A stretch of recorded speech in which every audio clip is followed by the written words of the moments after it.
Hola a todos y bienvenidísimos nuevamente a mi canal de YouTube. Hoy les voy a presentar un caso que se hizo muy famoso en su momento, pero no por lo que estamos acostumbrados. En este caso, la justicia actuó dentro de todo rápido, las investigaciones se hicieron muy bien, por más que las cosas eran demasiado obvias, no había mucho para investigar, pero bueno, el caso se trató como debía ser, y las dos responsables están presas, están cumpliendo una condena de cadena perpetua. Entonces, ¿por qué se hizo tan famoso este caso? ¿Por qué la gente hablaba todo el tiempo de este caso? Primeramente, el caso fue muy aterrador, era bastante increíble lo que estas dos personas hicieron, era bastante también incomprensible cómo una persona puede llegar a tanto.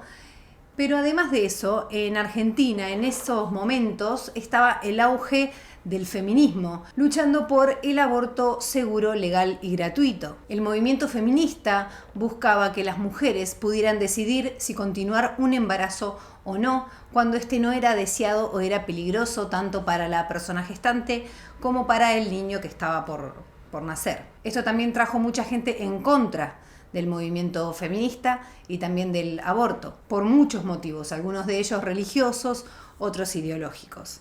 Entonces, este caso se utilizó particularmente para como generalizar o estigmatizar, mejor dicho, a las feministas, diciendo que eran violentas, también para decir que a las lesbianas no se les podía confiar la vida de una persona, que no podían adoptar, que no podían tener hijos. Y también este caso fue utilizado por los movimientos políticos. Era en época de elecciones y Argentina tenía que decidir entre dos partidos políticos: La Libertad Avanza, de la mano de Javier Milei, y la Unión por la Patria, de la mano de Massa. El partido de La Libertad Avanza estaba autoproclamado libertario y es de derecha, es el que está gobernando en este momento, y el partido de Massa era más de centro con algunos tintes de peronismo. Este caso se utilizó mucho para ir en contra del partido de Massa, que era quien apoyaba el feminismo. La Libertad Avanza tenía más un discurso de odio hacia el feminismo. Entonces empezaron a salir noticias falsas. La más terrible, a mi forma de ver, fue un video de una de las responsables del crimen que les voy a contar hoy, bailando con el texto "Voten por Massa, chiques". Ese video era real, pero el texto que tenía el video no era de ella, lo habían agregado justamente para hacer campaña en contra de Massa. Así que fue un caso bastante utilizado por las diferentes ideologías y partidos políticos, bastante manoseado. Había mucha desinformación al respecto de este caso, pero bueno, no quiero hacer la introducción más larga. Antes de comenzar con el caso, quería recordarles que se suscriban al canal, activen la campanita, déjenle me gusta si les gusta este caso y también dejen algún comentario, si sea información que me haya faltado decir acá, o también su opinión, que siempre los estoy leyendo. Sin nada más que decir, el caso de Lucio Dupuy. Lucio Dupuy nació el 5 de julio del 2016. Su mamá era Magdalena Espósito Valenti y su papá Cristian Dupuy. Ellos se conocieron cuando Magdalena tenía 17 años en General Pico, La Pampa. Pronto se mudan a Luján, provincia de Buenos Aires, porque Cristian había conseguido trabajo allí. A los 18 años queda embarazada y vuelven a General Pico. Ya en el 2017, cuando Lucio tenía un año, regresan a vivir a Luján. Pero pocos meses después se separan y Magdalena vuelve nuevamente a General Pico junto a Lucio para encontrarse con su familia. La vida de soltera de Magdalena se empezó a bañar en amistades y salidas. Es por eso que dejaba a Lucio en la casa de Ramón Dupuy y Silvia Gómez, los padres de Cristian, es decir, los abuelos paternos de Lucio. Es entonces cuando conoce a Abigail Páez, una chica 3 años mayor que ella. Fue amor a primera vista, pero la relación de ellas tenía un obstáculo: Lucio.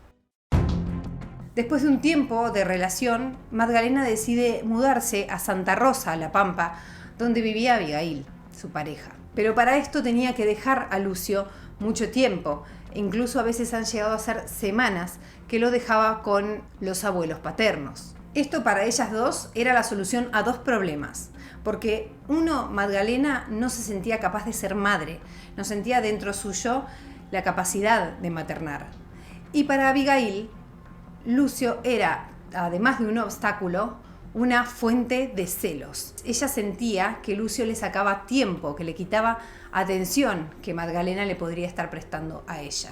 Maximiliano Dupuy, el hermano de Cristian Dupuy, y Leticia Hidalgo, su mujer, son los tíos paternos de Lucio, se hicieron cargo del cuidado de Lucio a pesar de que ya tenían 2 hijas. En el 2018 le ofrecen a Magdalena quedarse al cuidado de Lucio, quedárselos ellos, pero Magdalena lo rechaza, les dice que ni loca les iba a dejar a su hijo, pero al tiempo Magdalena los llama para preguntarles si la propuesta seguía en marcha. Lo que más les preocupaba a Maximiliano y a Leticia era que Lucio iba de acá para allá.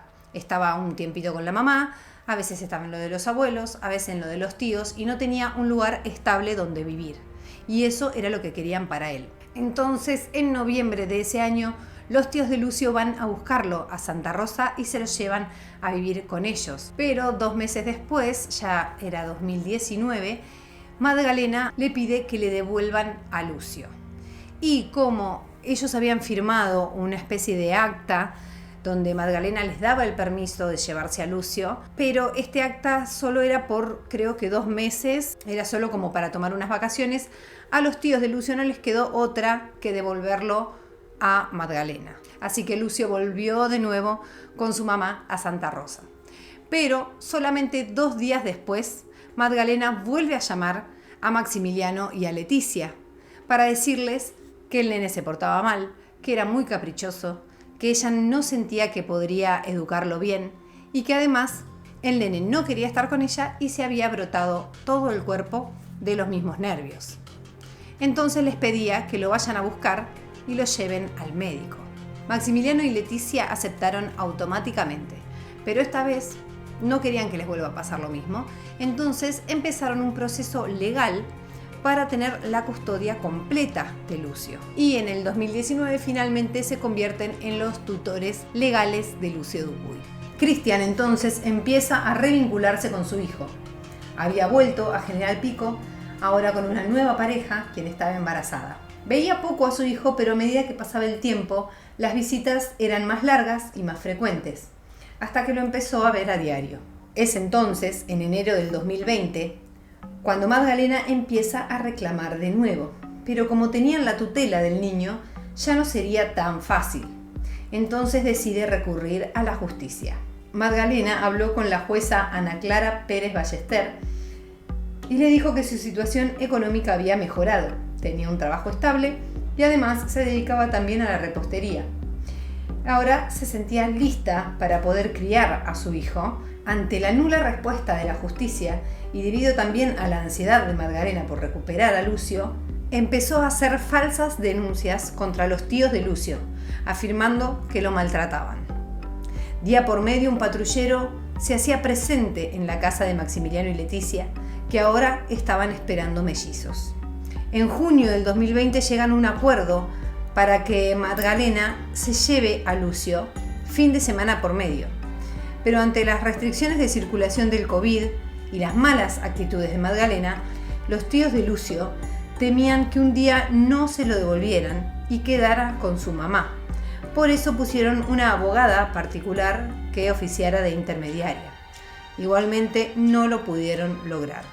Abigail, la novia de Magdalena, habló con Ana Inchaurraga, la directora de la Subsecretaría de Derechos Humanos de La Pampa, y la convenció de que Lucio estaba siendo maltratado en la casa de los tíos. Presionados por estas acusaciones, la familia paterna del nene no intervino cuando a fines de julio Magdalena decidió no devolver a su hijo a General Pico. A pesar de no haber cumplido con el régimen de visitas, la jueza Ana Clara Pérez Ballester y Lisa Catán, quien estaba a cargo de la asesoría de niños, niñas y adolescentes de General Pico, le concedieron la custodia completa a Magdalena. Una de las condiciones del acuerdo que firmaron era que Lucio pasara las vacaciones con su papá, pero esto tampoco se cumplió. Es entonces cuando comienza el año de calvario para Lucio. Su mamá trabajaba hasta 12 horas por día a veces y él se tenía que quedar con Abigail, la pareja de su mamá, que a él lo odiaba justamente por llevarse la atención de Magdalena. Y al final del día, cuando la mamá llegaba y Lucio por ahí pretendía un poco de atención hacia él, estas dos mujeres se hartaban de Lucio. Sentían que él generaba distancia entre ellas. Y es entonces cuando empezaban a maltratarlo. A él lo castigaban por todo, por si se atragantaba con comida, si rompía algo sin querer, si corría, si hablaba fuerte, si se reía. Cualquier cosa era motivo para castigarlo. Y lo castigaban de varias maneras. Por ejemplo, lo dejaban encerrado en su habitación, lo dejaban afuera en el patio durante horas e incluso un día entero. Lo ignoraban, no le dirigían la palabra, no les contestaban cuando él les hablaba. Y también había cosas mucho peores, como, por ejemplo, lo hacían pasar hambre. No lo llevaban al jardín, lo hacían dormir parado. Y esto era lo más leve, porque por supuesto que también había violencia psicológica, verbal y física.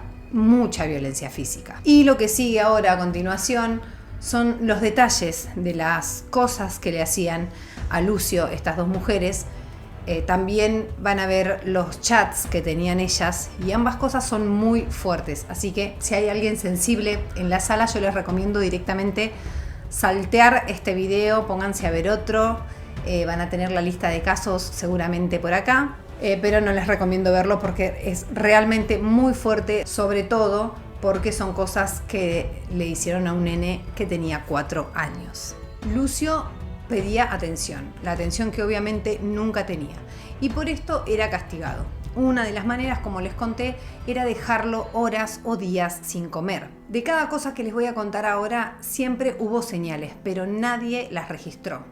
Como por ejemplo en este caso, como les digo, que pasaba hambre, las familias de sus amiguitos lo podían notar, porque cuando lo invitaban a merendar, por ejemplo, o a pasar el día, Lucio se atragantaba comiendo, o sea, se daba atracones, pero a tal punto de que llegaba a vomitar lo que había comido.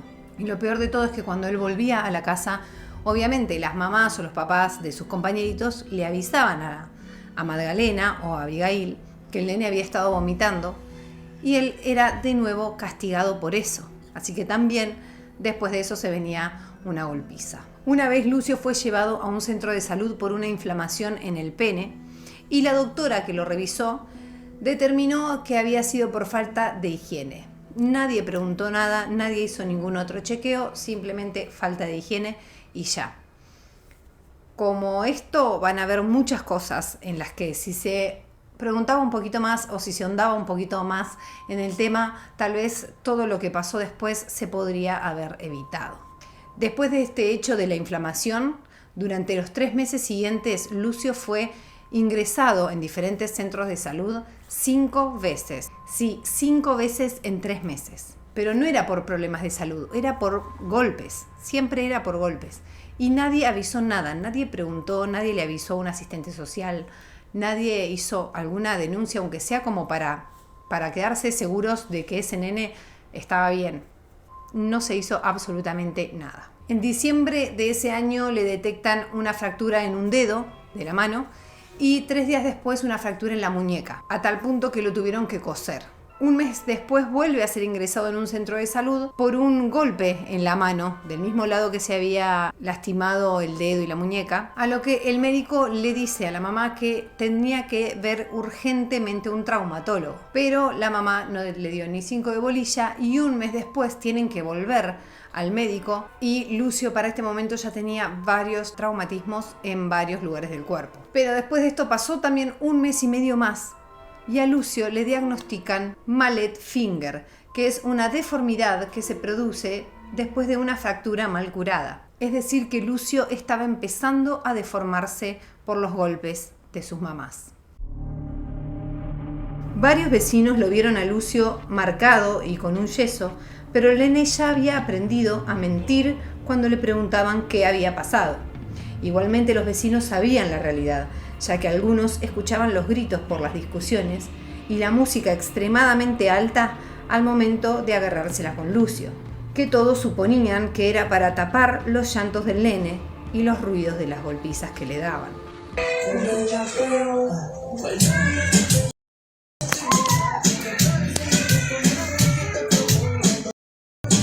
Para este entonces, Magdalena y su novia Abigail ya hablaban explícitamente de deshacerse de Lucio. Por el momento, la idea era solo darlo en adopción. Pero creo que hay otras maneras y que de última podemos hablar con un juez y darlo en adopción. Para mí, esa sería la mejor opción y explicarle que lo intentaste y no estabas preparada y sabes que con el padre no debe estar bien criado. A lo que Magdalena responde, sí, totalmente. Primero tendría que tener la tenencia completa. Pero bueno, también hay un montón de cosas en contra de esa decisión y no es fácil para mí tomarla. No estoy preparada para que la gente me juzgue. Pero yo no me siento capaz de criarlo, de enseñarle lo que tiene que aprender, de ser firme y de retarlo si es necesario. Yo me doy cuenta de que no me siento madre, o sea, yo no siento poder tener esa responsabilidad. Desde el jardín decían que todo había estado bien. Las maestras y directivos dicen que no había indicios de que Lucio fuera un nene maltratado. Él era muy simpático, muy buen alumno, muy dulce. Pero, por ejemplo, una vez, al momento de la siesta, él quiso dormir sentado porque le dolía la espalda. Nadie preguntó qué le había pasado ni lo revisó. También los psicólogos analizaron sus dibujos y era evidente que tenía abusos sexuales de su entorno familiar más próximo. Lo desperté de los pelos, lo levanté y lo recontra cagué a voleos por el orto.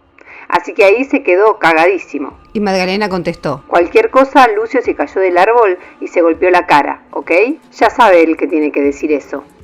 Y Abigail dice, es más fácil hacerme sentir mal a mí que hacerte cargo de que querés que se muera, boluda. Magdalena dice, Lucio tiene 4 años y se va a seguir mandando mocos. Y ahora me decís que te duele que yo le pegue o lo ponga en penitencia. Me parece menos macabro que querer que se muera. Pero nosotras peleamos porque él está en el medio de todo. Entonces no me digas que soy una mugre por haberle pegado. Mientras tanto, Cristian, el padre, intentaba ver a su hijo, pero ni siquiera le contestaban las llamadas. Hizo la denuncia correspondiente, pero nada pasó.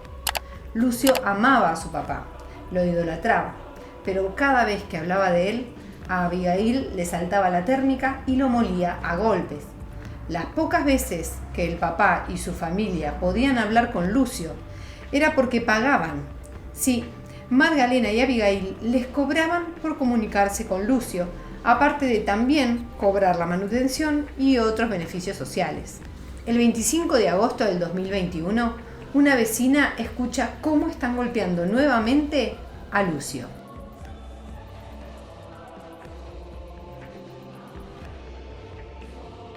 El patrullero nunca llegó.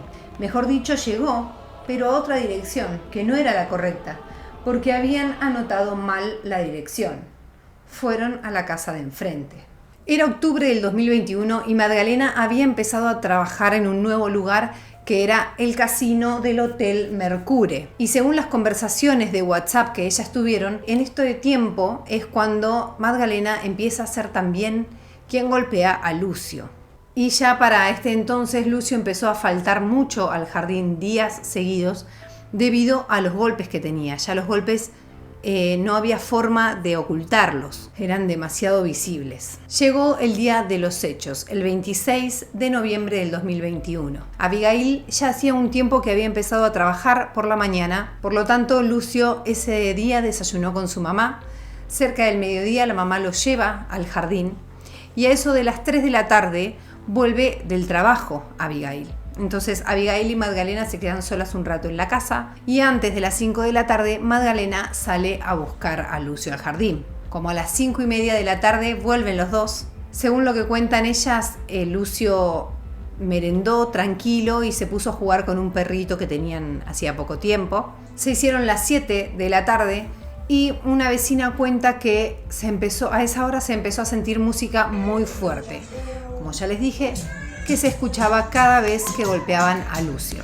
Esa música fuerte estuvo más o menos durante media hora, hasta las 19:40, que es cuando se ve que Abigail sale a llevar a Magdalena al trabajo en la moto. Como les digo, eran las 19:40 cuando salen. Según ellas le dijeron a Lucio que se iba a quedar un ratito solo y se fueron. Pero ese ratito se terminó convirtiendo en 2 horas.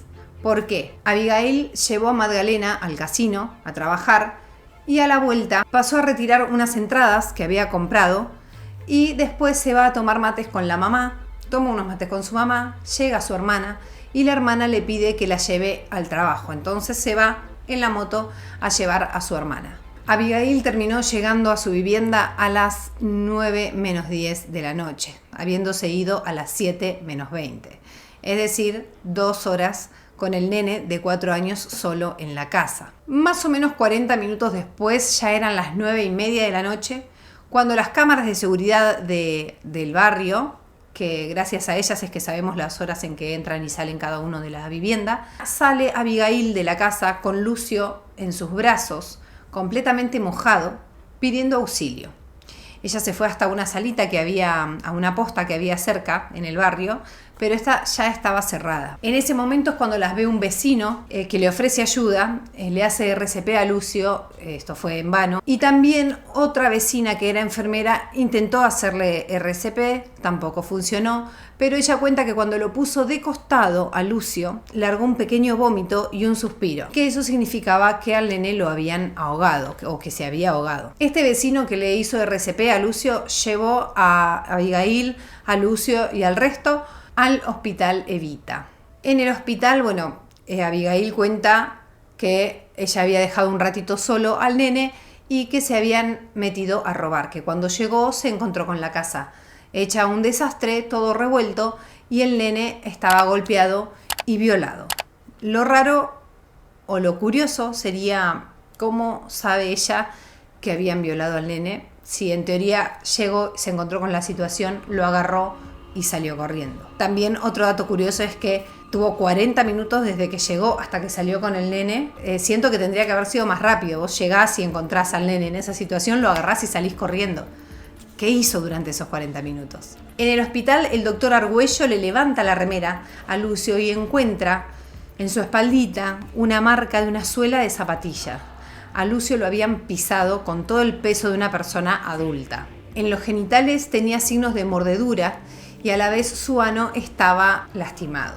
Estaba también orinado y defecado encima, y en toda la parte superior del cuerpo presentaba marcas de golpes y de quemaduras de cigarrillo. También tenía hematomas en el cráneo. Todo esto que les cuento, todas estas marcas y estos golpes que presentaba en el cuerpo Lucio, algunos eran recientes, pero otros eran viejos. Increíblemente, en vez de detener a Abigail en ese momento, la dejaron volver a su casa a buscar la moto para luego ir a buscar a Magdalena a su trabajo. Abigail llegó a buscar a Magdalena y a todo el personal de este lugar en donde trabajaba le llamó la atención con la tranquilidad que Magdalena se tomó lo que Abigail le contó. Después de que ella le dijo lo que le había pasado a Lucio, Magdalena fue al vestuario a cambiarse la ropa, después fichó y recién ahí se puso el casco con mucha tranquilidad, se subió a la moto y volvieron juntas al hospital. Como les dije antes, la versión de Abigail era un robo, pero no había suficiente desorden en la casa como para interpretarse que era un robo,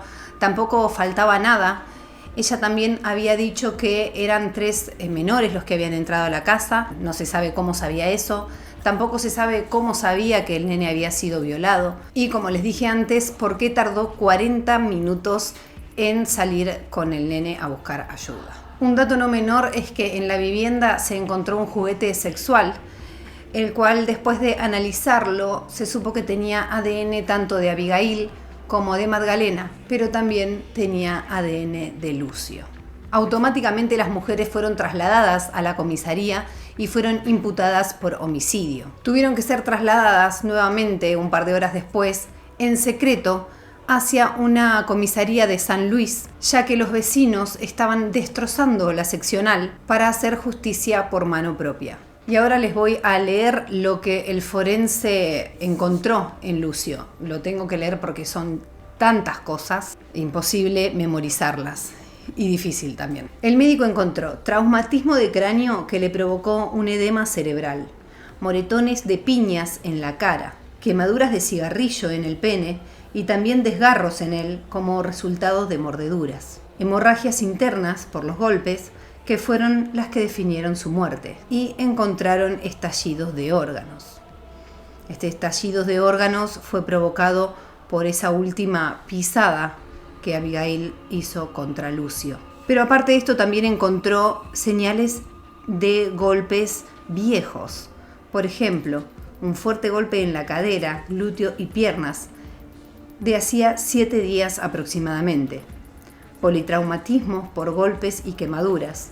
Múltiples lesiones en abdomen, espalda, tórax, brazos, pierna, rostro y cráneo, o sea, todo el cuerpo. Un edema cerebral con enclavamientos, una rotura hepática y hematomas en la espalda con la marca de un calzado. Es decir, que lo pisó tan fuerte que le reventó el corazón y otros órganos. En noviembre del 2022 se aprobó la Ley Lucio. Fue aprobada por todo el Congreso. Esta ley obliga a todos los funcionarios, tanto legislativos como ejecutivos y judiciales, a capacitarse sobre la violencia contra los niños y adolescentes y también sobre los derechos de las infancias. Este mismo mes comienza el juicio. Magdalena por homicidio agravado por el vínculo y ambas por homicidio agravado por ensañamiento de alevosía y también abuso sexual con acceso carnal agravado por haberse cometido contra un menor en un contexto de convivencia. También se pidió que fueran acusadas por homicidio agravado por odio contra los hombres, pero esto fue rechazado. Magdalena declaró no saber nada, que Abigail le había ocultado todo y que ella se enteró de lo que había sucedido una vez que ya estaba en el hospital.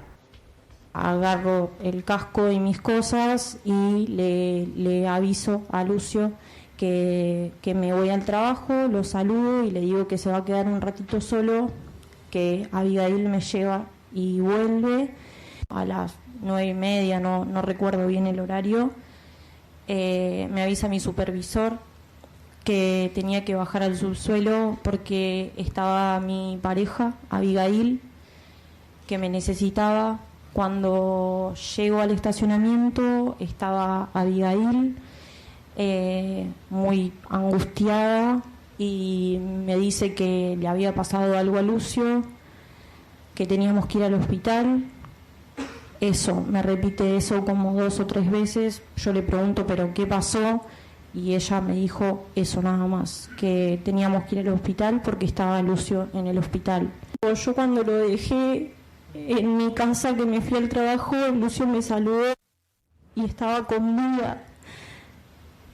Lo veo en la cama y les pregunto que por qué, que qué había pasado, y me dicen que estaba golpeado. Por más de que en este momento yo no esté llorando, que seguramente a muchos les parezca mal, yo me mentalicé para en este momento ser lo más fuerte posible y tratar de hablar lo más claro que pueda para que se entienda, pero yo lo lloro a Lucio en privado y me parece que es más humano así que venir a llorar acá adelante de todas estas personas que no me conocen y que no lo conocen a Lucio tampoco, ni lo conocían, y que dijeron un montón de cosas con respecto a mí y a mi supuesto rechazo a la maternidad. Pero según los forenses, Lucio ya estaba agonizando cuando Magdalena se fue a trabajar. Abigail finalmente reconoció en parte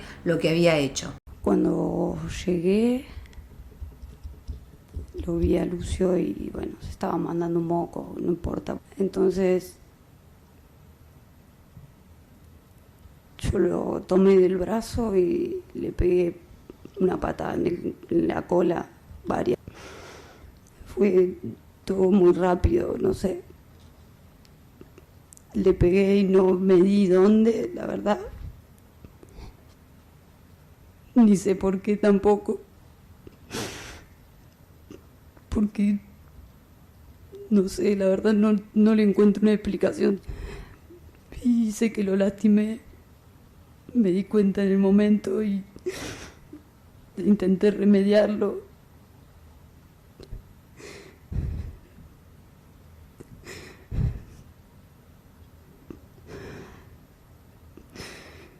lo alcé y lo llevé a la ducha porque pensé que iba a reaccionar. Él me intentaba hablar, estaba consciente todavía. Se bañó parado y me intentaba hablar, como decir algo, pero no le salían las palabras. Como vi que se estaba debilitando o desvaneciendo, no sé, lo saqué de la ducha, lo tapé con su toallón, lo senté en la cama y me fui a buscar ropa a su pieza para cambiarlo lo más rápido que podía, porque era una situación muy desesperante en la que no sabía cómo reaccionar, qué hacer para que él se recomponga, no sé. Cuando voy a buscar ropa para cambiarlo, escucho un golpe y lo veo que él estaba tirado en el piso sin reacción, de cara al piso. Ni siquiera había apoyado la mano, nada, estaba como si desmayado. Entonces yo, no sé, del mismo temor o de la misma situación, lo toqué con el pie para ver si reaccionaba y vi que no tenía respuesta de él. Entonces me acerqué y lo di vuelta, lo puse boca arriba, que le intenté hacer RCP. No sé si lo hice bien o no, si pude haberlo lastimado más o no, porque no sabía hacer la maniobra como correspondía. La verdad es que nunca en mi vida viví una situación así, ni hubiera querido matarlo. Simplemente, no sé qué me pasó, me enojé porque él estaba haciendo cagada y siempre vivía haciendo cagada como cualquier nene. Pero eso no quería decir que fuera un nene malo o que se lo viviera cagando a palo, como están diciendo. No eran así las cosas. Él era un nene que tenía una vida normal, feliz. El 2 de febrero de 2023 fueron condenadas a cadena perpetua sin posibilidad de libertad condicional. Hasta mayo del 2024 estuvieron en el penal de San Luis las dos juntas, en diferentes pabellones, pero seguían compartiendo diferentes lugares como comedor, patio, etc. Hasta que el abuelo de Lucio, Ramón Dupuy, exigió al gobierno que las separe. Él decía que todo esto para ellas era, y cito textualmente, una luna de miel. Bueno, gente, y hasta acá es el caso de Lucio Dupuy. Me gustaría saber cómo vivieron ustedes este caso y qué opinan con respecto a tanto al accionar de todos los que rodeaban a Lucio, como por ejemplo el personal del Jardín de Infantes, los vecinos, los médicos que lo atendieron, como también el accionar de los políticos que lo utilizaron en sus campañas. Cabe recalcar que la familia de Cristian, del papá de Lucio, y la familia de Magdalena no podían ver a Lucio. Ellos no tenían forma de saber cómo estaba él. La familia de Cristian solo lo veía por videollamadas y cuando ellas decidían que sí podía hacerlo. Así que si Lucio tenía alguna marca que se podía ver en su cara, no hacían la videollamada y ya está, nadie se enteraba de nada. Estas dos mujeres supieron organizarse muy bien para que nadie se enterara de lo que estaba pasando con el nene. Lo que yo me pregunto particularmente es por qué pelearon tanto por la tenencia de Lucio si realmente tanto les molestaba. Muchos dicen que era por dinero, para la manutención, las ayudas sociales y también por esto de cobrarles para hacer las videollamadas. Pero realmente valía la pena aguantarse, vivir con Lucio, si es que a ellas realmente les molestaba tanto, porque ellas en los mensajes que vimos, ellas manifiestan detestarlo, que querían que desaparezca, que no existiera más. ¿Para qué pelearon tanto contra los tíos de Lucio, que eran dos personas que podían criarlo con un montón de amor y aparte no le exigían nada a Magdalena? Es algo realmente ilógico. Si ella no hacía eso, pero sobre todo si la jueza Ana Clara Ballester no aprobaba esta solicitud de que ella tenga la tenencia completa, todo esto se podría haber evitado. Hubo un juicio contra la doctora Ana Clara Pérez y contra Lisa Catán, que era la que estaba a cargo de la asesoría de niños, pero mágicamente fueron absueltas de todo, no tuvieron ningún cargo en contra y fueron liberadas. Esa es una de las injusticias más grandes de este caso. Pero bueno, finalmente fue resuelto y estas dos mujeres no tienen ninguna posibilidad de salir en libertad condicional, así que van a estar de por vida encerraditas, por suerte. Y sin nada más que decir, no se olviden de dejarle me gusta al video, compartir el canal si es que les gusta y activar la campanita para que les avise cada vez que suba un video nuevo. Acá les dejo 2 videitos recomendados y los espero en la próxima. Adiós.